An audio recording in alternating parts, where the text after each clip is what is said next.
Yeah, hello. Okay, sure, yeah. Thank you. Hello, everyone. Welcome to the first session, live session for this computational fluid dynamics using finite volume methods course. Okay. So I'll be taking a few questions that you have already written down, and then we will take up the questions which you will write in the chat box after that. Okay. All right. So I hope you are finding the lectures informative and you are able to learn from what is being taught here. Okay. So let us take up the questions that you have already written. Okay. Yeah. And then. All right. So okay, what we have is I have a few questions here. This is basically. So the first question is. Sir, nowadays softwares like ANSYS Fluent, OpenFOAM, Star CCM are using cell-centered finite volume approach to solve the fluid flow equation, and they are most accurate and used by industries, right? But why do we still study finite difference method? Okay, staggered grid method to solve the fluid flow equation. Why should we study those methods? I have seen in NASA lectures also that teaching the FTM. Please give the points to worthful of studying. Okay, so the idea is essentially finite difference methods are very good from pedagogical reasons. So if you want to kind of teach a particular method, so this is very easy if you were to work with finite difference methods, okay, rather than with the finite volume method. So finite difference methods are really good if you want to work with teaching. And finite difference methods are actually, depending on the schemes that you want to use, finite difference methods can be easily tailored to have very kind of higher order accurate schemes. Okay, so these may or may not be possible in finite volume methods as such. Okay, so in that sense, finite volume methods are actually not as accurate as finite difference methods. So that is the reason finite difference methods are still being taught, and they are used if you want to do some higher order accurate computations. Whereas finite volume methods, as you know, can be applied for complex geometry. So as a result, finite volume methods are kind of industry standard, because now essentially if you have a complex geometry, you can easily mesh them with tetrahedrals or triangular meshes and then solve them. Okay, so that is the reason why we kind of still teach and work with finite difference methods and not only with the finite volume methods. Okay. All right. So I hope that answers your question. Then the second question is, I want to pursue my career in CFD. Currently, I am learning OpenFOAM. I want to know how I can achieve expertise in CFD to get job in this field.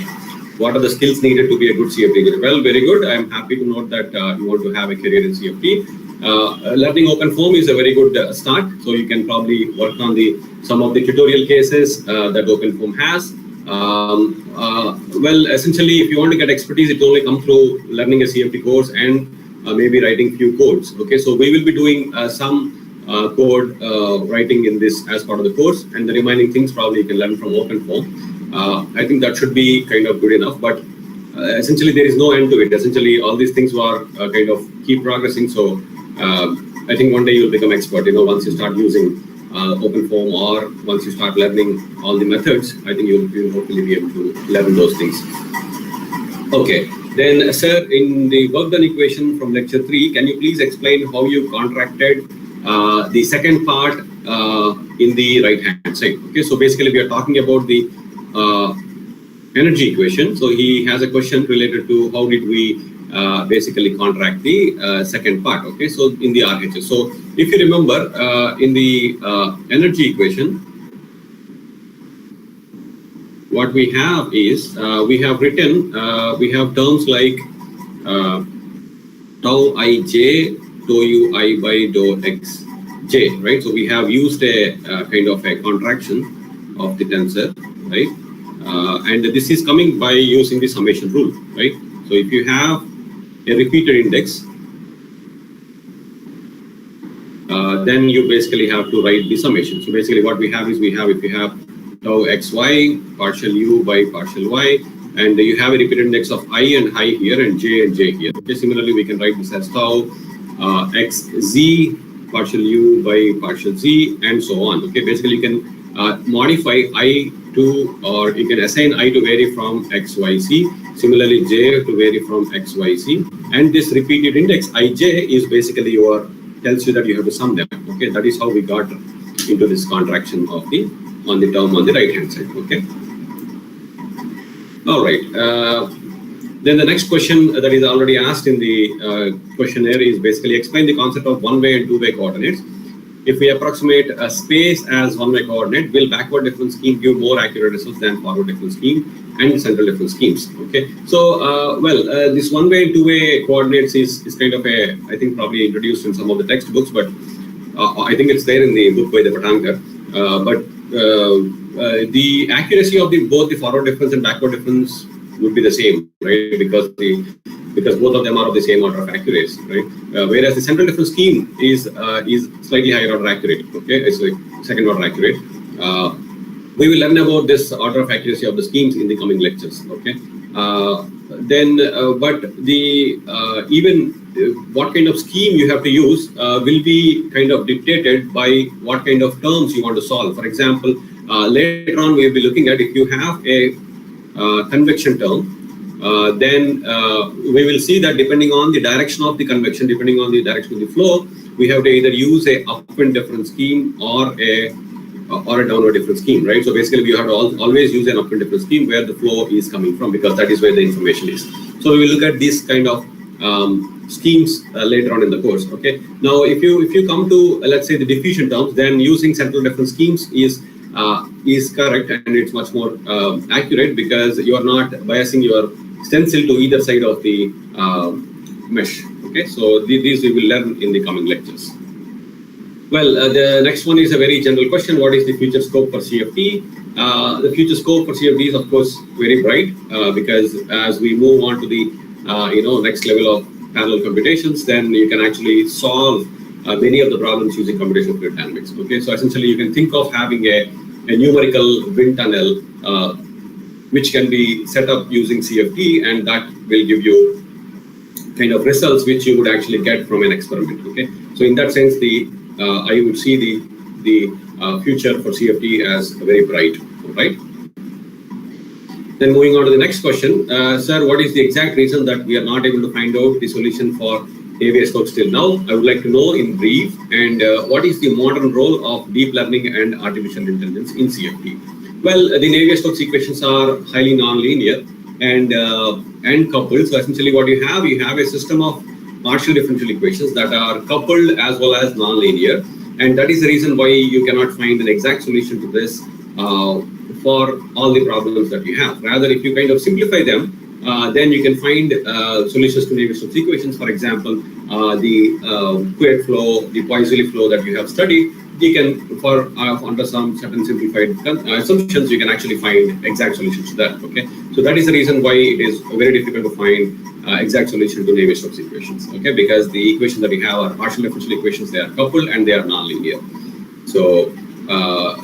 What is the modern role of deep learning or artificial intelligence in CFT? Okay, so essentially deep learning or artificial intelligence is basically a method where you kind of train your algorithm using a lot of data, right? So if you have a lot of data, you can train your algorithm using this data, and you can probably predict with whatever is with the background of the predicted data, you can probably predict something new, right? Which hopefully will fall in the range of this data or is kind of extrapolated. Okay, so in that sense, deep learning or artificial intelligence might help in essentially alleviating or getting rid of some of the parametric sweeps that we may have to do in CFT, whereas it may not be completely able to replace it because you need to have the data, and the data has to come either from experiments or from simulations. Okay, so in that sense, deep learning or artificial intelligence might help in, or it will actually be kind of supplement CFT rather than being a competitor. Okay, so I hope that is kind of clear. Otherwise, we will get back to this question later. All right. Then the next question is: does the respiratory droplets have different characteristics of motion than air? Is there any special theory to define their motion? Okay. Well, so basically here basically you're talking about if somebody kind of, let's say, the droplets coming out through the respiration. Let's say somebody is sneezing or somebody is talking, then what about the droplets that are coming out? Do they have different characteristics of motion? Yes, they do have, because you have air as the basic phase, and then on top of it you have these droplets, which are basically are kind of liquids, right? So basically they have certain composition. So you have liquid droplets which are following the air, right? Now, depending on the size of these droplets, they may or may not follow the speed of the air altogether. Okay, so as a result, you have to apply the forces acting on the droplets. You have to calculate the forces acting on the droplets, and then while solving together, with solving the Navier-Stokes equations, you have to also solve for the motion of the droplets, right? So the motion of the droplets is dictated by the surface tension, the drag acting on them, and so on. Okay, so essentially these have to be again further solved in order to understand how the droplets kind of move as they come out of the respiration. Okay. There are again several different methods, and then it will require some more numerical methods that we will not be teaching in this course, but whatever we teach in this course can be taken as the background or the basic level, and then you can move on to this addition of the droplets or particles on the basic fluid flow that you are solving, right? Essentially, you are entering into a multi-phase kind of flow. Okay.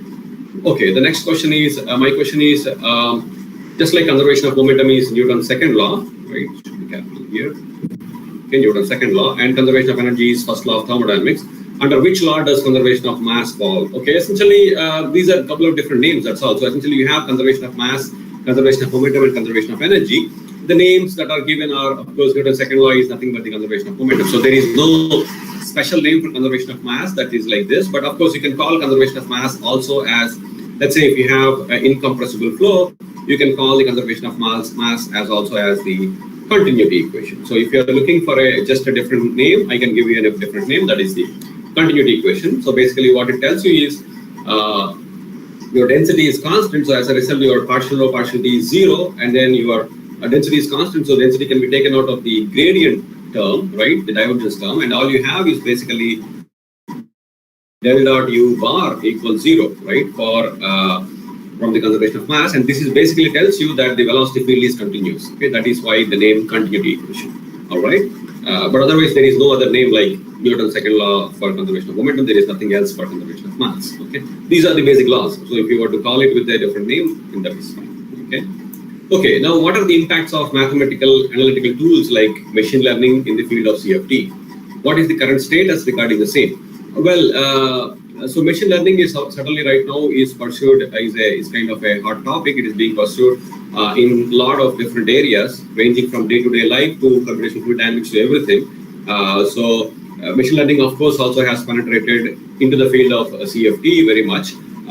As I said earlier, machine learning can be used to train some data set, and then it will help you to get some results within that parametric state that you have trained, or outside the parametric state within some accuracy. Okay.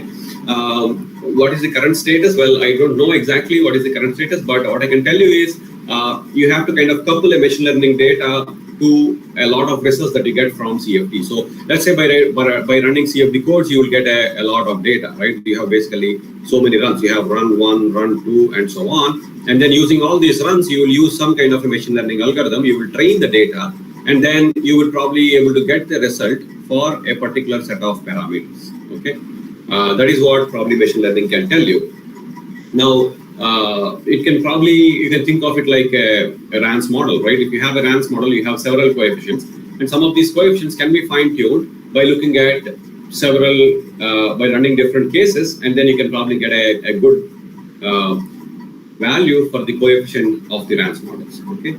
All right. So basically, those are the questions that were asked in the online form that was kind of sent around. So I'm going to look at any other questions that are coming up in the chat box, and then we will see, we will try to answer them. Okay. All right. So in the chat box here we have how can I solve the flow equations for a complex geometry by using Python or MATLAB? Currently I am doing PhD. Okay. So this question comes from Mr. Gaurav Kumar. So he says, well, essentially you can solve for the equations by having, let's say, if you were to write if it is a complex geometry, then you have to basically have a finite volume algorithm such that, and depending on the geometry, you may have to have an orthogonal or a non-orthogonal mesh, right? Essentially, you have to write fluid flow equations. You have to write the Navier-Stokes equations, whatever we learn in this course, using some programming language. Okay, now that programming language can be anything, but if you want to work with Python, that is fine. But ideally, it will be good if you can work with a compiled language such as C or C++ or Fortran, and then use Python as the high-level language, right, through which you can give the commands. Okay, so essentially, if you have a complex geometry, you can kind of generate a mesh, and that mesh could be either unstructured or structured. Okay, depending on the kind of the geometry that you have, either unstructured or structured. Okay. Now, using this, we will learn some algorithms in this particular course. So you basically have to write code for those algorithms, and then in whatever language you code is up to you, right? But you may or may not have to start from fresh because you already have, let's say, OpenFOAM. So you may want to try that and try running and see if you kind of probably get some results using OpenFOAM, and try to learn, understand the code behind it with the help of the course that we are learning here. Okay, so that is how probably you can go about. All right, so we have a bunch of questions here. Okay, so we have a question from Aditya. It says, "Sir, will the course cover software skills too?" Not really. We are not going to learn any software as part of the course. But I assume that you have some background in programming, so that you can write some of these codes you can write in a program, which is not compulsory. Okay, so if you want to learn, you can certainly write code and then learn that, but that is not part of the course. Okay, I will not be teaching any software, but what we are trying to learn here is how do we solve these Navier-Stokes equations on a structured, unstructured meshes, and then how do we solve them by hand, and then if you know that, how do you solve them by hand? Certainly you can write programs, and the algorithms we will discuss, but I will not jump into programming for this course because we are learning through in a distance mode. Okay, maybe in another course we'll probably go with a programming part of it. All right. Then we have another question from Vidya. When we use a software like ANSYS for solving the problem in hand, will the software be storing the values in every cell as data? Yes, it does. So essentially you have data that is stored depending on, we will be learning this as part of the course. Essentially you will have data that needs to be stored at the cell centers, right? And then you will have data that needs to be stored at the phase centers. For example, later on in the course, we will be learning about something known as a staggered grid. So essentially, if you have a staggered grid, you will be storing, let's say, the velocities on the phases, and the pressure will be stored at the cell centers. Okay, so this is why it is called staggered grid. We will learn this towards the end of the course. But such an approach is useful if you have a structured mesh, but is not very useful if you go for an unstructured mesh. As a result, in an unstructured mesh, everything, all the data, whether it is a velocity or pressure, everything will be stored at cell centers only. Okay, so of course, yes, any commercial software or open source software will always store the data at cell centers. Okay. All right. Then we have a question from Danish. Sir, can we develop CFD to solve the problems using machine learning? Well, as I said, you can write CFD codes, but then these codes have to be, the output that you get from here have to be processed using some machine learning code that you write. Okay. Now, if machine learning code, if machine learning is able to, whatever you have written using some algorithm, it should be able to kind of get training with these data, and that data is what you would use to basically later on to develop the data you want, right? The ones you want to extrapolate or interpolate. Okay, so these two are like kind of separate. They're not like the same as this thing. But as I said earlier, you can certainly use machine learning to fine-tune some of the CFD parameters or coefficients for RANs and stuff like that. This is probably the kind of the latest research direction that we are going in. I'm not very much aware of all the work that is going on there, but if you are interested, you can probably browse through some papers, or if you have a specific question, I can myself browse through some papers and tell you what is going on. Okay. All right. Then we have another question from Mohan. why don't we consider the convection phenomena in energy equation? Yes, that's a good question. Why don't we consider the convection phenomena? Essentially, convection is happening at the boundary, right? So essentially, convection comes into play at the boundary of the fluid, right? So that's why convection doesn't come into play in the energy equation. And also, the equation is written for a mass that which we are following, right? So essentially, you're following the fluid. So as a result, you don't have any convection within the fluid because you are moving with the fluid. You only have convection that is happening inside, and convection being a boundary phenomena, it will come in at the boundary conditions. Now, of course, we have convection on the left-hand side of the energy equation, right? If you look at it, we have partial rho. If you go back, we have a term like what was it? It is basically partial T, just like the velocity equation. You have rho little e plus you have L bar dot U bar rho e, right? So basically you have convection that is happening, but then if you're talking about the convection that is at the boundaries, that also is taken care of, okay?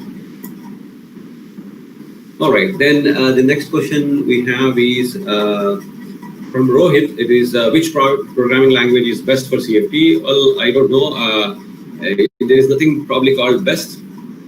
Different let's say software use different languages. For example, if you take OpenFOAM is written in C++, whereas if you take, let's say if you take OpenFOAM is written in C++, but whereas if you take, let's say, any other software such as maybe, let's say, ANSYS CFX, let's say CFX is written in Fortran, okay? So you may not notice all these things because these are all the back-end codes, right? So only what you see the interface is basically your front end, and the front end is written in not in compiled languages such as C++ and Fortran, but the interface is written in interpreted languages, right? Such as Python and stuff like that, right? Basically, these are written in interpreted languages such as Python, so you don't see that, but ideally, it is a good idea to write the codes in a programming language, in a compiled language as a C++ or Fortran or C, okay, rather than in a interpreted language, because it will be slow if you write in interpreted languages, because in an interpreted language, you will compile and run as you run the program, okay, whereas in a compiled language, you will first compile everything, you will have an executable, and that executable is basically what you will run, okay. So it will be faster. The compiled languages are faster, so that's why you should always try to write in a compiled language. For example, if you are to write in MATLAB is again kind of an interpreted language, right? Unless you generate the code and make a C++ version of it, it is again an interpreted language, so it will be somewhat slower compared to a originally written C++ code, okay? Then we have another question from Mohit. He says, what is a body-fitted mesh? Well, a body-fitted mesh is basically any mesh that kind of conforms to the body. Like, for example, let's say I have an aerofoil. Okay, so if I have a mesh that is kind of goes around this body, let's say this is the body we are talking about. So it the mesh kind of fits to the body, right? So that's a body fitted mesh. You know, rather instead you can also have, you can have a Cartesian mesh, but the body we are talking about is airfoil. You can also have a Cartesian mesh, right? Now, of course, as you know, you probably have to deal with some special kind of cells that come up close to the boundary here, right, close to the body. So, for example, you may have rectangular cells or so outside, but as you come closer, you may get cells which may look like this, right, because they are touching the body. Okay, so this is not a body-fitted mesh. This is a Cartesian mesh with some kind of cut cells near the body. Okay, whereas what you see on the left-hand side is a body-fitted mesh. Okay. All right, then we have another question. Sir, does commercial software solver Fluent or OpenFOAM has the capability to solve flow boiling or condensation in different two-phase flow regime? Okay, so essentially he's talking about flow boiling or condensation. I think, I'm not sure about OpenFOAM, but Fluent must have already some kind of boiling and condensation phenomena, okay? The two-phase flow is possible in software like Fluent or Star CCM.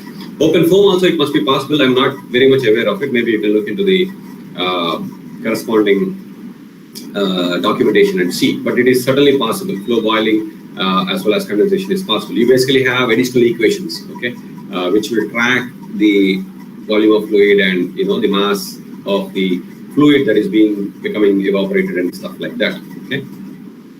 All right, we have another question from Danesh. He says, how accurate our results after the simulation? Yeah, we'll be discussing about the accuracy. So if you want to know whether the results you get, so we will be discussing about something known as accuracy of the schemes. Okay, whether it is second order accurate or third order accurate and so on. But if you were to know whether your results are correct or not, right, then you have to compare with some kind of benchmark data, right? Now this is where you will have. So basically, this is known as some benchmark data. Okay. Now, this is what we call to check for accuracy of the result obtained. We have to do some kind of validation and verification. Okay, that means we have to either compare our results with some results that are there from obtained from experiments or from numerical simulations. And these numerical simulations, you could probably wonder why are they different from what I have written. These numerical simulations could be very accurate, such as direct numerical simulations. Okay, so basically they go to a very fine mesh and you get your result. Okay, so that's why they are much more accurate than what you do if you don't use direct numerical simulation. Okay, now these things are somewhat involved, but rather essentially what you have to do is you have to compare your results that you get with some benchmark data, with the result from somebody else or with the results obtained with experiments. Then only you will know the accuracy. But the accuracy that we will be also learning will be related to the discretization schemes, which basically tells you, in a relative sense, how accurate your solution will be. So if you were to try to, let's say, refine your mesh, how accurate your results will be. That's what your accuracy of the schemes is meant, and what we will learn in the course. Okay. All right. Then next question from Sachin. Does commercial software Fluent or OpenFOAM? Yeah, I mean, we have already gone through this thing. He has written it twice. Okay, then we have Mohit. Again, question from Mohit is, error decreases with decrease in mesh size for a particular order of accuracy. What will happen if mesh size is more than 1? Well, essentially what we're talking about is you can always non-dimensionalize the mesh, right? And your results will always be less than 1. You have a non-dimensionalization, right? So that is the result. That's what will happen, right? Essentially, you have, even if it is more than 1, you have delta x, you will take it as half, right? So it will always decrease. So let's say if your error is going as order delta x square, it will always decrease. So you can always have put it in a non-dimensional way, right? Where your error will come down as you kind of refine the mesh. Okay, another question from Vidya. It says, how can we reduce mesh skewness? Well, okay, so this is something that we have essentially not learned in the course as such. What is skewness? Skewness is the angle is kind of applied to unstructured meshes. So skewness is a metric. Is a metric that is applied to unstructured meshes. As far as I know, skewness is basically measures the angle between the edges. So, for example, if you have a triangular mesh, then this angle is what is measured using skewness. So, if this angle is as close as possible to 90 degrees, then you have a good mesh. And if it is really small, then you end up with meshes that look like this, right, which are not good. So, I think there are several algorithms that work on mesh generation, which will with special algorithms to do kind of improve the skewed mesh elements. So we will not be kind of learning these things in the course in terms of how do we learn it, but I think that's a different topic for a different day. Okay, essentially improving the skewness, but there are certainly a lot of mesh algorithms available. All right, so the next question from Mohan is, as per the validation is considered, is it done for our every simulation? Let's take that initially start the simulation and stop the simulation by verification validation. Well, I think the question is not clear, but what I feel is it done for every simulation? Well, the thing is, the idea is, if you validate or verify your results for a case that looks similar to what you're trying to solve, then that is what should be valid, even if you do a different case, which is not very different from what you have validated with. Okay, so basically you validate. For example, let's say you want to validate let's say flow over a circular cylinder or something like that. So you have validated it for flow over a circular cylinder. Now if you want to put, let's say, flow over side-by-side cylinders or something like that, then what it tells you is basically you're not changing anything other than the mesh and the solver. Okay, so everything is the same except that the except that the solver is validated. But you are now looking at another case, which is side-by-side cylinders, which is not something for which you have data. So you basically have to, you cannot verify that, right? So that is what you can use.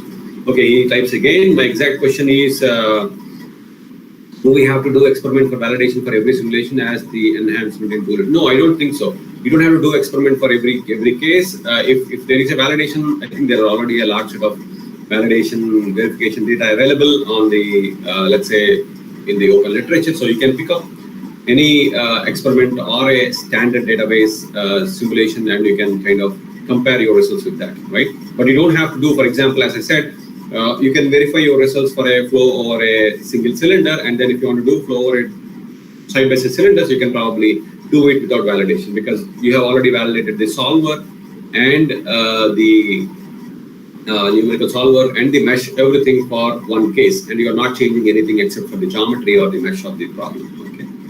All right. So the next question is again something general. It says, I want to pursue masters in this domain of computational fluid dynamics. Are research programs available in IIT Madras? Well, we don't have a specialization as CFD, because CFD, you cannot do, let's say, 8 courses in CFD. So what we have is, we have at IIT Madras is, we have a specialization in thermal. So you can do a master's in thermal, and within thermal you can do, let's say, a course on fluid mechanics, heat transfer, CFD, maybe some parallel programming, or maybe machine learning, and so on. Okay, or maybe some advanced heat and mass transfer, and so on. So basically, all those things will be sufficient. And if you are interested to kind of have more courses on CFD, you can probably do a couple of 2-3 different courses from CFD, different courses on CFD. Okay.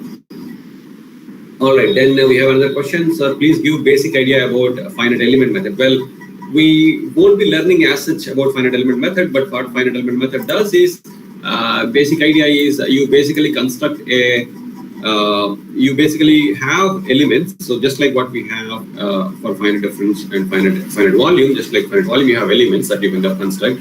Now, within these elements, you assume some kind of a functional form for your solution. Let's say if you want to solve for phi, you assume that phi varies as some function, like it could probably vary as linear, or let's say, or it could vary probably, let's say if I have a one-dimensional element, it could probably be constant, or it could vary linearly, right? Or it could vary quadratically, and so on. So basically, you construct something known as shape functions, and then these shape functions are for the given problem. You basically construct a residual, and you try to minimize the problem such that you can find a solution for phi. Okay, so we won't be learning this as part of the course. I mean, if you're interested, you can probably look up a book on finite element, or you can kind of write to me, and then I can kind of help you with that. Okay.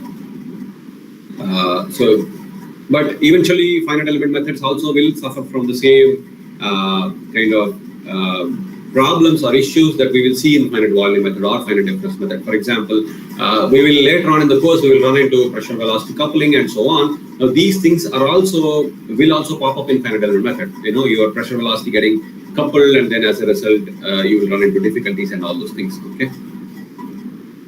Yeah, so there is nothing that kind of sets finite element apart from finite volume as such.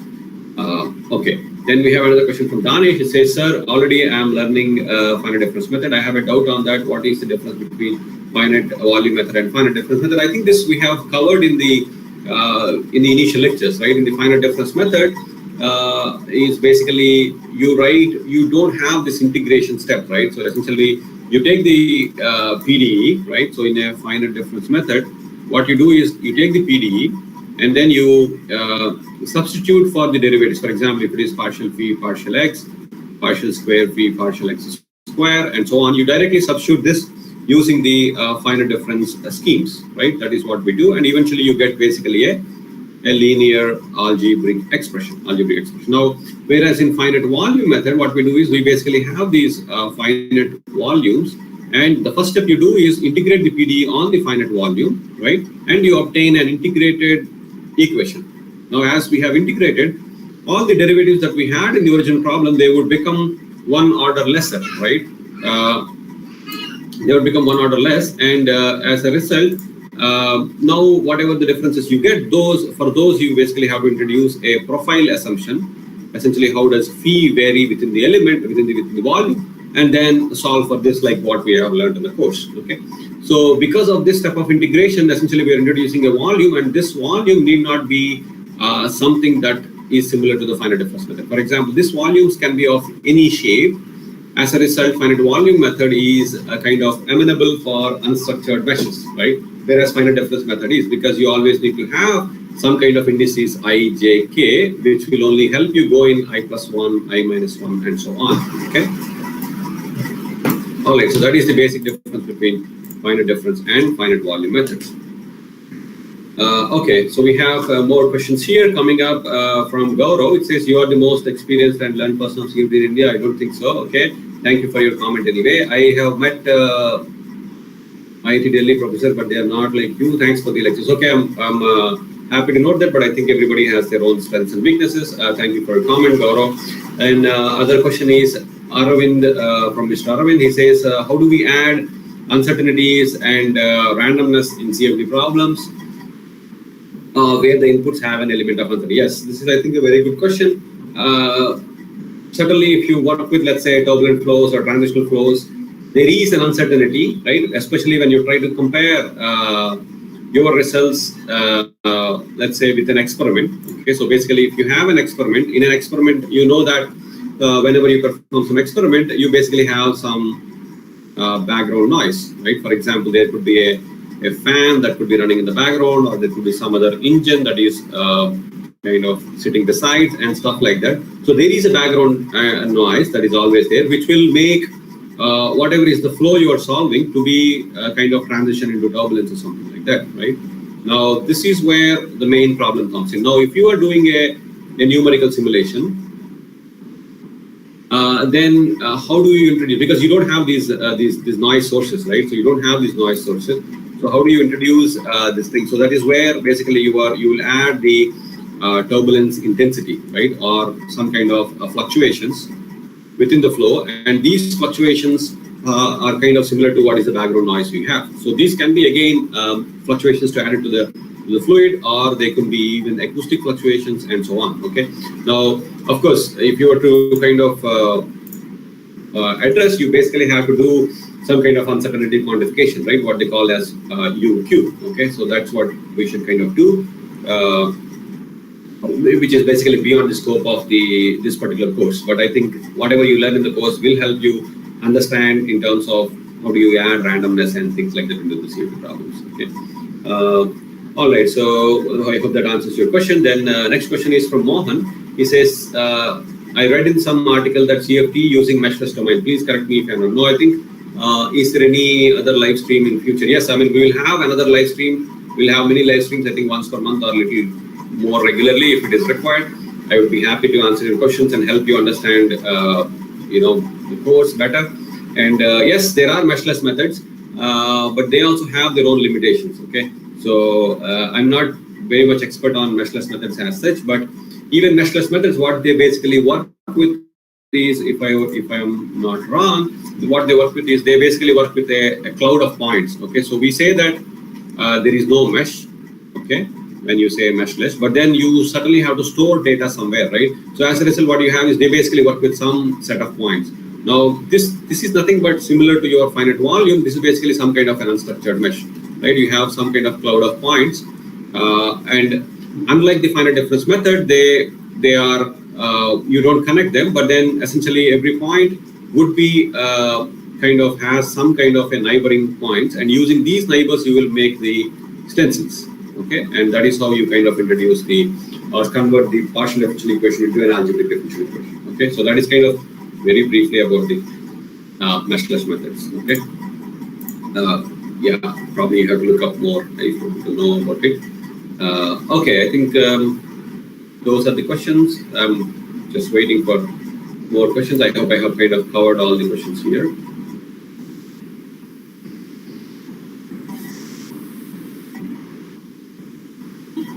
Yeah. Okay, so we have one question from Kaldas. He says, can you give some idea about boundary element methods, spectral methods of solving CFD problems? Okay, sure, yeah. I mean, boundary element methods, again, I don't know very much about them, but they are kind of generally used for problems of fluid structure interaction.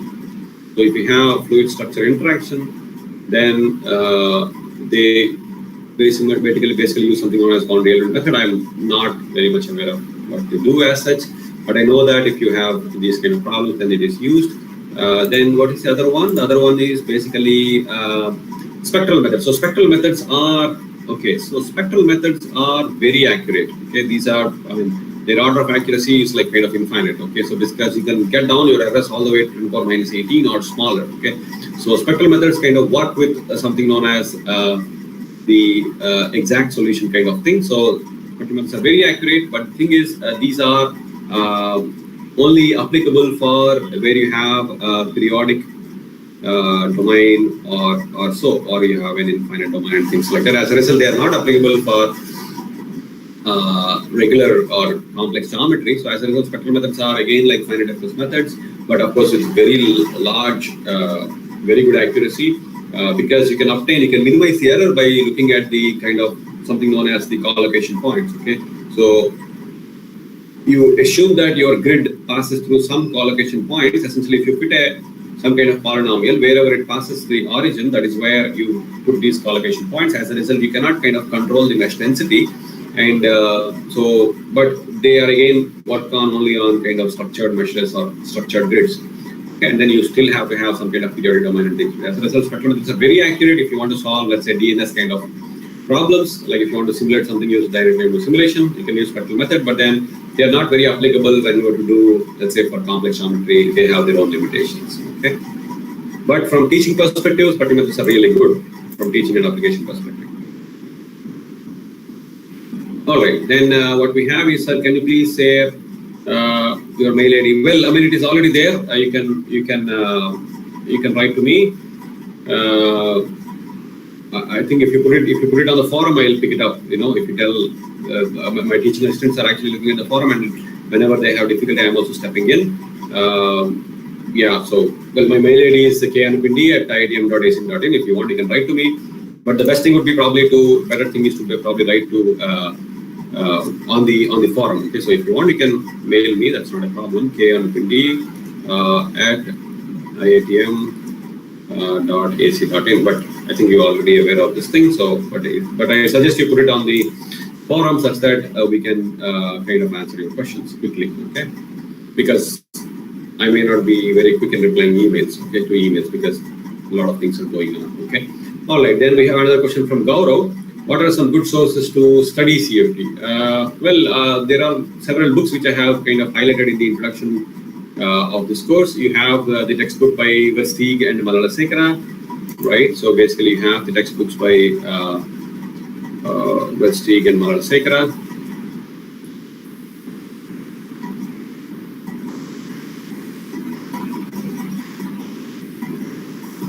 And then you have the book by Patankar. So I think these are, and then you have another book by Mokhar, right? I think I have shared it in the reference books. So if you want, you can again ask the teaching assistants to help you with this thing. Okay, so you can pick up any of these books. Otherwise, you can also have a lot of tutorials, and you can learn by learning OpenFOAM as well, right? Fortunately, OpenFOAM also works with finite volume method. So whatever we learn in the course are kind of directly applicable to OpenFOAM, and because the code is open source, you can actually go and look at it. It may not be very easy for you to understand because the code is written really well, but at least you can learn and understand what is the concept there or how to use it and stuff like that. But that is not required as part of the course. Okay, so whatever is taught in the class, and if you have time and energy, you can go and write programs. That is probably better than learning something else. Okay. Okay, then we have a question from Mohan. He says, is exact finite volume method used in ANSYS OpenFOAM tools? No, I don't know what is an exact finite volume method. But finite volume method is what is used in ANSYS Fluid. In OpenFOAM, of course, again, it uses finite volume method. So whatever we learn in the course is what is used in OpenFOAM and ANSYS. But of course, there will be some differences in terms of implementation. But the issues that we discuss, the solutions we discuss will all be implemented in a certain way. Okay. All right. So if you look at the documentation of OpenFOAM or Fluent or or Star CCM, all these things, you will be able to understand that whatever we are trying to solve in this course is very much same as what is there in Fluent or something like that. Okay. All right, we have another question from Arvind. He says, sir, what about the problem where we can't control some input parameters itself? I guess the noise itself becomes a huge main problem by itself. Right, so I don't know if I understand the question correctly. So, yeah, I mean, essentially, you have to give something that is relevant and in terms of input parameters, right? Basically, you cannot have, so there is some kind of uncertainty that you have to get from the experiments, right? If they don't reveal, then you end up with different kinds of range of parameters, okay, useful to us. Otherwise, we cannot really put in any random number and get.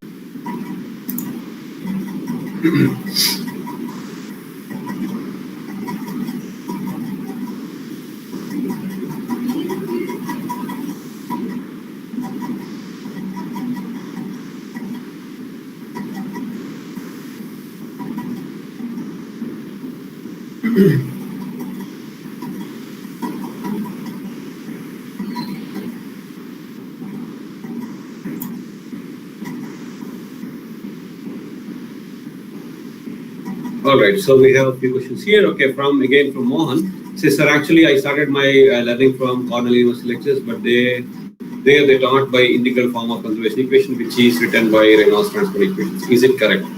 Yeah, I mean, essentially, you can Reynolds transport theorem is what is the background for all of these things, which I think we didn't learn in the course as part of it.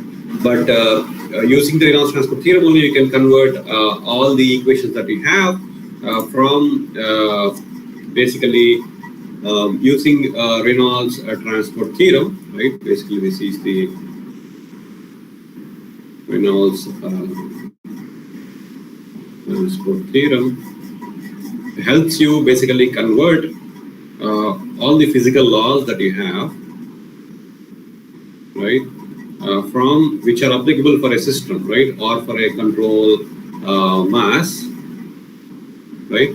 So it will help you convert all the physical laws which are only applicable for control mass, right? Only when you're traveling with the mass, all the physical laws are applicable, right? You don't know second law or conservation of energy, all these things. So Reynolds transport theorem will help you convert these equations, the physical laws, from a control mass approach to a control volume approach, right? So as a result, maybe I'm not sure what was taught there in the Cornell lectures, but I hope they might have used these as a general framework to explain things in one go rather than integrating momentum equation and energy equation separately. In fact, that is what we will also do in this course. Essentially, we work with one equation, that is, we call it as a general scalar transport equation, right, which is a scalar transport equation for phi that looks like, that is very similar in, right, this is basically very similar to your conservation of mass, conservation of momentum, conservation of energy. Basically, you have to replace a phi with certain different parameters. So this is the general scalar transport equation. So we will be working with this, and we will develop numerical methods or algorithm for finite volume only for this transport. And then when it comes to solving the fluid flow equations, we will substitute for phi, we'll substitute u, v, and w if it is 3 dimensions. If it is 2 dimensions, we'll substitute u and v. Okay. But of course, there might be some new issues that we run into, and that is what we will learn later on in the course when we come to fluid flow equations. Okay, so it could be probably very similar to what we are learning here. All right. So the next question is how to select suitable finite difference scheme for based on our working problem like convection. We will learn. Okay. So the question from Kalidas is basically how do I know what finite difference scheme? So one thing is basically your order of accuracy. If you want a higher order accuracy, you have to go for a higher order accuracy scheme. The other thing is depending on the terms, right? Say if you have convection term or a diffusion term, we will learn in this course which is applicable finite volume, which is also truly valid for finite difference. So if you have convection, then you have a kind of a scheme that kind of is biased. So for example, something upwind scheme is what we talk about later on in the course when we come to convection. It could be another few weeks from what we are, from where we are now. And when it comes to diffusion, you may want to have a symmetric scheme, right? For example, you don't want to kind of bias your solution to left or right. So as a result, you will take contribution from both sides. As a result, diffusion terms usually you will take for diffusion you will take central difference schemes because you don't want to kind of balance. So you don't bias. So basically, the central difference schemes is what you take. And then if you want to have convection, then you usually work with up and different schemes. Okay, I think these things we will learn later on in the course. Right. Okay. So again, I hope that kind of answers your question, Kalidas. I'm kind of waiting here for more questions from learners.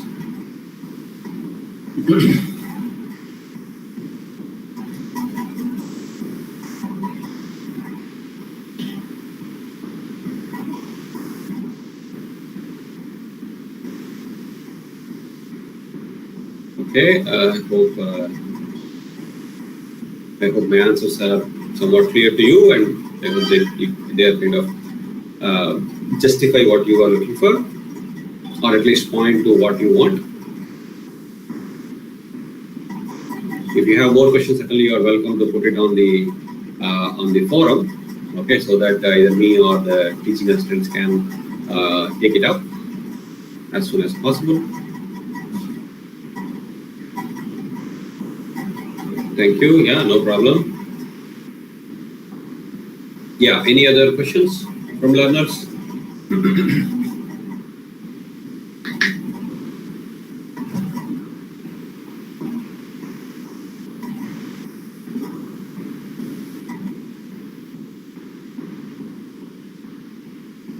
Okay, so we have one question from Mohan. In fluids, heat is transferred by both convection and conduction, but why don't we consider it? Yes, so essentially you have both conduction, convection, and radiation, right? So you have all the three. So your convection, what you're talking about, is basically coming because of the motion, right, of the fluid with respect to the relative velocity, right? So essentially the convection part is there, right? When you look at, the del dot rho u e bar, your convection part is there, right? So I think, okay, so essentially you have, let's say if I were to write my equation for phi, you have partial phi, partial t, right, plus, or you have basically in terms of rho, right, so you have partial t of rho phi, plus you have del dot rho u bar phi, right? So this is coming because of your control volume approach, right? That is where you will have a relative, you will have convection, right? So this is your convection part, right? You basically have the velocity coming into play for the transport of temperature or distance. So you have the convection, and on the right hand side you have basically whatever is the diffusion and diffusion term, right? You basically have del dot gamma grad phi, right? So your convection is there. It's not that it is not there. Only your radiation comes as a boundary condition, right? So that is what is not included in this part of the course. So your convection is obviously there. And if you have any other convection boundary condition, for example, if you're talking about H or the heat transfer coefficient between a solid and a fluid, that only comes up at the boundaries, right? So that only comes up in the boundary conditions. Doesn't come up in the governing equation here, right? Does it make sense? And then you have the convection, which is part of this, as it is included in the problem. Okay, I hope that kind of answers your question. Then we have another question. We assume linear approximation for dependent variable. Will the iterations rectify linear assumption to actual profile, or will they actually? Yeah. So that's a good question. So we are assuming linear profile assumption for the dependent variables. Because of that, we actually get a simpler matrix, right? Because of that, the dependency will be only on the left and right neighbors. If it is not, you will have, let's say if you take a quadratic approximation, then you end up not only on the left and right neighbors, but it also goes to more than that. So as a result, the element that you choose, right, is so small that within the element, the linear profile assumption could be probably valid. For example, now that is where if you end up taking larger and larger meshes, then your linear profile assumption may not truly represent that. So for example, if I were to draw here, so you have, let's say, some elements, right? So I have some elements, and within the elements, I'm assuming, let's say these elements become smaller and smaller. As a result, the linear profile assumption I take here could be valid. But if I take it larger, so for example, you have some variation. Let's say this is the phi actual. So I am kind of comparing that with these elements, right? So with the linear profile, then it will kind of approximate it to be like this. Now, the more and more elements that you take, then this is going to be linear everywhere, and then it will kind of approximate. Okay. So if you go for larger meshes, then your linear profile assumption will not give you correct results. That is what the grid dependency or grid sensitivity that we try to do. Okay. I hope that answers your question. Okay, the next question is, why is diffusion term in general scalar equation is given as rate of increase of phi due to diffusion when we have n cap in the outward direction? Rate of increase of phi due to diffusion. Rate of increase of phi due to diffusion. Okay, I think n cap in the outward direction. I don't know what you. Okay, that's basically because so. But it is on the other hand, on the right hand side of the issue, right? Okay. So I don't know if I understand the question correctly. So it says rate of increase of phi due to diffusion. So it probably that is basically for I don't know. This is probably you're talking about the, or could you please throw some light on the diffusion term so that we can have some kind of intuition. So essentially, your diffusion term is basically, what is it? It's basically your del dot gamma grad phi, right? So this is what we have. Del dot gamma grad phi is your diffusion term, and then we have integrated this on the control volume, right? On the control volume. So in general, your del dot is basically is pointing outwards, right? Is always the divergence operator is pointing outwards, so everything is flowing out, right? It's basically flowing out. Okay, I think that is the question. I guess because it is flowing out, why are we saying it is rate of increase? Well, we don't know whether it is rate of increase or decrease because it kind of depends on the diffusion. So, but because this is on the right hand side, right? If this was on the left hand side, this would be basically going out, right? But I have taken it to the left hand. If you bring it to the left hand side, then it will become with a minus, right? So then it will go up or down, right? I don't know, probably I didn't answer your question probably. Maybe. I can take it up maybe later with you, maybe through the discussion forum or something if that doesn't answer your question.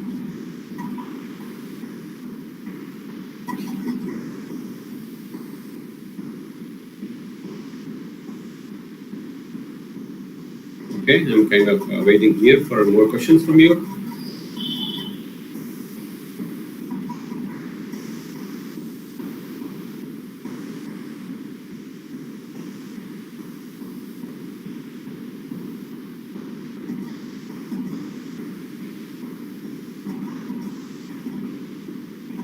Any other questions from learners?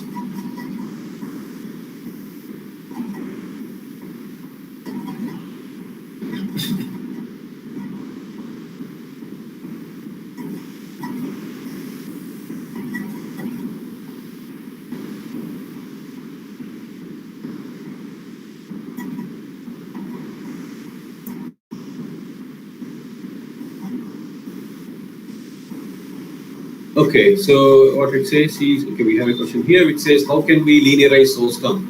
I don't know if we have already finished discussing this thing. So essentially, usually you have source terms could be non-linear, right? So that is why we will try to linearize them. And the linearization is basically helps you in kind of maintaining or getting a correct solution, right? So otherwise, the non-linearities can drive the flow to divergence. As a result, what we'll try to do is by linearizing the source, we will try to kind of approach the nonlinear part of the solution by tangents, right? That's what I think we will learn in that aspect. I think we probably have learned that in part of the course. But if your question is, if it is how can we linearize, we will learn that. But if your question is, why do we linearize a source term? That's basically to get rid of the non-linearities. Otherwise, you will have a t square or t cube term which will go into the left hand side, and there is no way we can put it, right? Because eventually you want to write ax equal to b, and x, which is t, right, can only be at most 3 to the power 1. For Jayesh, is it a doubt class? No, it's not a doubt class. It's kind of an interaction. You can also ask your questions or any doubts you have. But in general, I encourage you to put the questions in the discussion forum, and then if you are not clear, then you can put them here or something like that. But it will not be held on a daily basis. I think it will be too difficult. But we will try to have. Usually these are kind of once a month sessions, but if it is required, I can have it twice a month or something like that, or more if you feel if it is helpful to you. Okay. All right. So we have another question from Mohan. It says, "Sir, please explain briefly that what is the physical meaning of integration of differential term or CV." Let's take pressure gradient. Okay. So pressure gradient is something. Okay, so we will come to the pressure gradient term later on in the course. Okay, so the question is, so if you basically integrate a pressure gradient term, essentially you end up with pressure itself, right? So if you talk about a control volume and then if you integrate the pressure gradient, you will essentially end up with pressure. So so that means what we're talking about, if you have a control volume and you say minus dp dx dv, then what you end up is basically your pressure gradient. This is basically because your integration of this, and the dv has to be changed to some kind of dx, and depending on the control volume, this can be written as a times dx, and this is basically going from some x1 to x2, right? If we integrate, then of course we will not do it this way. We will apply the Gauss-David's gradient theorem because this is gradient. So we will learn about this little later. But then, I guess what your question is basically related to what is the physical meaning of integration. So essentially, what we're trying to do is by integrating all these terms, we are basically reducing the order by ones, right? And then what we're saying is we are integrating within this control volume. So as a result, we can represent these quantities as an integrated quantity at the cell centroid, right? That is what we are trying to do, right? For pressure gradient, we will apply gradient theorem. I don't want to discuss it right now, but it will come when we go to fluid flow equations, right? So using gradient theorem, we can write this as minus dp dx integral dv as minus p times a, right? And then what you get is a times your P1 minus P2, the pressure switch is what it is, right? Okay, then we have one more question. For understanding this course in a better way, what are major prerequisites? Major prerequisites are basically if you know fluid mechanics or have done some basic course in fluid mechanics, that should be sufficient, okay? Or if that should be sufficient, I guess. Yeah, just basic fluid mechanics or heat transfer course. That's it. I hope that answers your question. And some programming experience, if you have, that would be good, but it is not required because we will not be doing any programming. Essentially, some basic course on mathematics and fluid mechanics will be very helpful in understanding what is taught in this course.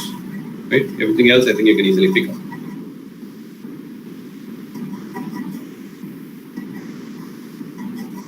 Okay, I'm kind of waiting here for more questions.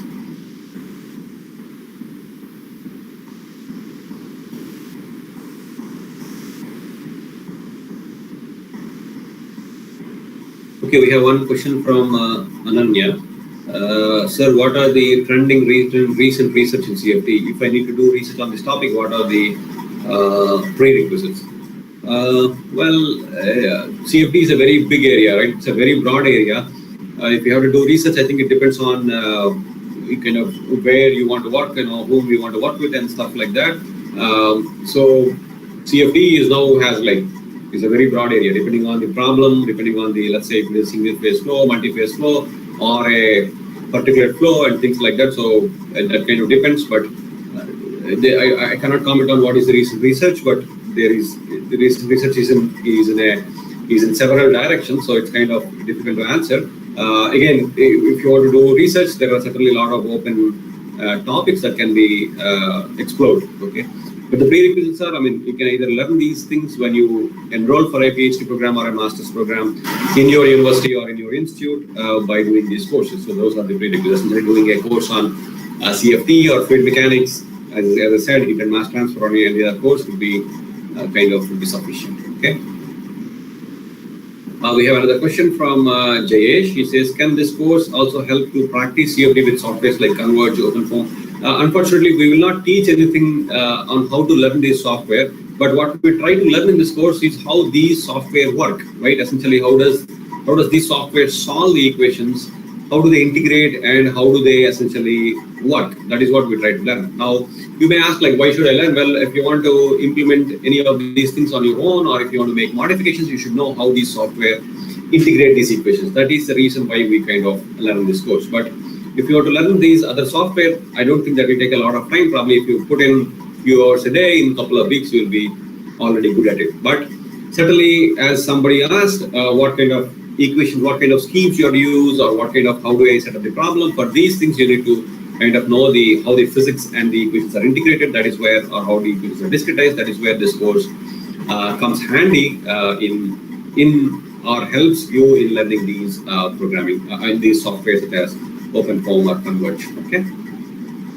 We have another question from Jayesh. He says, why is there more scope of FEA than CFT in India? I don't know. I think that depends on the application area you are looking for. If it is finite element analysis, which is majorly, or which is a matured area for applying to solid mechanics, that is the reason. CFT fluids is probably really tough to do because of the turbulence and other complications. So as a result, maybe CFT is a kind of has a slow start compared to finite element analysis. Probably that is the thing. And I don't think this is kind of limited to India. It's probably is the story everywhere. Okay. Another question is also, what are the upcoming challenges in the field of CFT? Okay, I don't know what are the challenges. There are many challenges. I mean, if you want to the basic challenge is the turbulence, right? Essentially, if you want to, how do you solve for turbulence? That is where CFD is trying to address, through a supercomputer, right, or a powerful parallel computer, right? And of course, when I say turbulence, it doesn't mean it is basically a single phase flow. It can also be multi-phase flow and so on, or you can have reaction like what you have in an IC engine or a gas turbine and things like that. Okay. Now, what is the scope for CFT in the field of electric vehicles? I think there is some scope in electric vehicles in terms of charging and stuff like that. I'm not an expert in that area, but I think there are certainly CFD is explored by these industries which kind of work with electric vehicles. Of course, your aerodynamics is already there. Whatever you put in for the power, whether you use gasoline or whether you use electric power, your outside design has to be aerodynamically good so that you don't waste energy in moving through air, right? So that's where CFD comes in. Of course, also into the design of, let's say, batteries and stuff like that, okay? We have another question from Mohan. He says, OpenFOAM, Fluent are enough as a student to enter into industry? Well, I think so. If you learn OpenFOAM and Fluent, that must be sufficient. I don't think even if you learn them somewhat to a good extent, you can pick up those on the job. So, but I feel an important thing to learn is how does the software work? How does the equations work? How do you integrate? What kind of algorithms are used in integrating these equations and solving these equations? That is kind of something that I think you should learn rather than just learning software. Okay. All right. So we have another question from Shubham. He says there are different methods to simplify problems like 2D axisymmetric. Where and how it is implemented? Well, if you take Fluent has a two-dimensional solver, right? Or OpenFOAM has a two-dimensional solver, and then also it has an axisymmetric solver. For example, if you want to solve for flow, let's say over a rocket or something, right? If you want to solve for a flow over a rocket or something, then you can apply to a simpler extent. You can apply axisymmetric assumption, right? Because everything is symmetric about theta. Okay, so and many other such problems. So axisymmetry is can be used as a first approximation. Okay, we have another question from Jayesh. He says, "Sir, I have enrolled in 2 courses for CFT. One for CFT is different, and the other is one is only. Could you please suggest which one should I go ahead as a beginner?" I don't know. As a beginner, well, if you ask me, I suggest you to go with my course, but I think it's up to you, whichever course you pick up. Yeah, I think either one is fine, I guess. But as a beginner, I think whatever we teach in this course is kind of basic, okay? So it's nothing complicated. Yeah, okay. Then we have another question. It says, after completing this course, can we also work as intern under guidance? I don't know, because internships kind of require a lot of effort from my side as well as from your side. I cannot promise right now that I can give you an internship or something, but I hope you will be able to find some internship somewhere when you say that you have learned this CFT or something. And I'm hoping that with whatever you kind of learn here, you will be able to answer those questions which will be put forth by the interviewers to wherever you apply. Okay. In that sense, I think that this course will help, but I don't know if I can say that you will have some. I cannot promise that I can give you some work as or hire you as an intern. Okay. But I hope this course will kind of prepare you for other questions that are asked by your whoever is your employer or professor.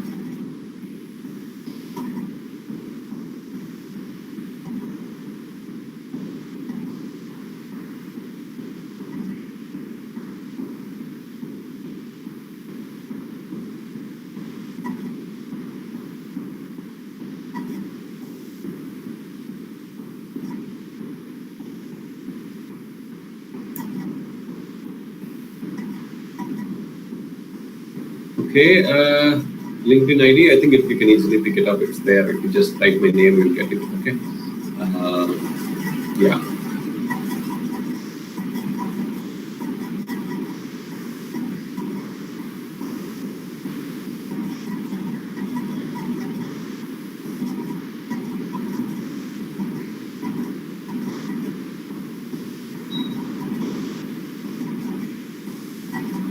Okay, I'm kind of waiting here for more questions.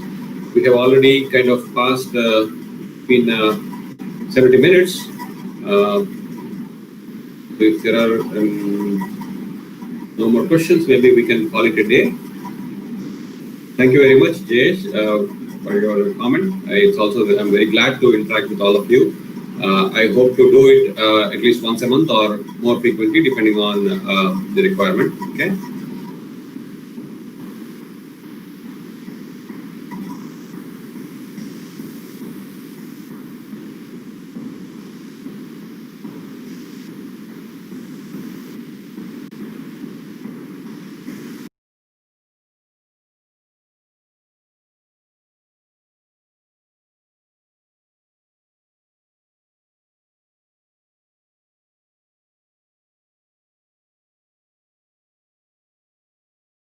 Term, is it because of source of property? No, I mean certainly there is a meaning for source term, right? For example, if you have a heater, right? The heater is producing heat, and that could probably be dependent on the local temperature. Then that is the source term, right? Similarly, if you have mass, there can be a mass source, but we will not work with those problems. So source term is something that creates the property phi, right? For example, a heater. Okay. The question is. Really, there is something different what we are learning in Tier 3 colleges and what, okay, very good, thank you. I don't know, I hope everything will be of the same level. We have other question is, what are the shortcomings of finite volume method? What are the alternatives for such situations? No, I think shortcomings of finite volume method are, one is basically order of accuracy. You cannot go for really high order of accuracy because if you end up going to high order of accuracy, then you again end up with the same problem as in finite difference or finite element methods. Okay, so that is one shortcoming. Other than that, I mean, that is the only shortcoming I can see. Of course, if you want to kind of have problems such as rotating problems or deforming problems and stuff like that, then you have to remesh every time step, which is also is true for other methods as well, such as finite difference and finite element. Okay. Right. So this question is why finite element method is more used in finite element analysis while FEM. So essentially, finite element method has certain limitations when it comes to applying to CFT, and that is what is kind of keeping it away from CFT as much. Of course, FEM is pursued in CFT as a research tool, but there are certain methods such as finite element based finite volume method, such as, for example, if you take CFX uses some method called finite element based finite volume method. So that is, we are not learning such a method. That is kind of an hybrid method. It's kind of proprietary to CFX. So there are certain methods, but they are not kind of very well streamlined. So, but finite volume methods works great for CFT. That's why it kind of picked up than any other method for when it comes to industrial applications. Okay. All right, then we have another question. Can deep learning eliminate CFT after we get much data from PIV? Okay, so the question is, as I said, deep learning or machine learning, if you can measure everything, then we don't need them, right? Because if you can get every data from PIV or something, but if you cannot, then you have to have CFT, right? Because if you have, let's say, very high temperature applications or certain applications where you cannot really measure things. For example, if you put a probe into a flow, then what happens is your probe will change the flow that you're trying to measure, right? It's kind of intrusive. So such things are limitations for experiments, and if they are there, then you certainly need CFD. And machine learning is not an alternative to CFD. It is only, as far as I can see, it is only kind of supplement CFD or experiments. Okay, but I could be wrong. But this is what I feel today. Okay. I hope that answers your question, Gaurav. And the next question is from Jayesh. He says, I request you to please at least conduct weekly session like these for better induction. I'll try to do it. I don't know if I can do it. I'll try to do it at least once in 15 days or something like that. Okay, thank you.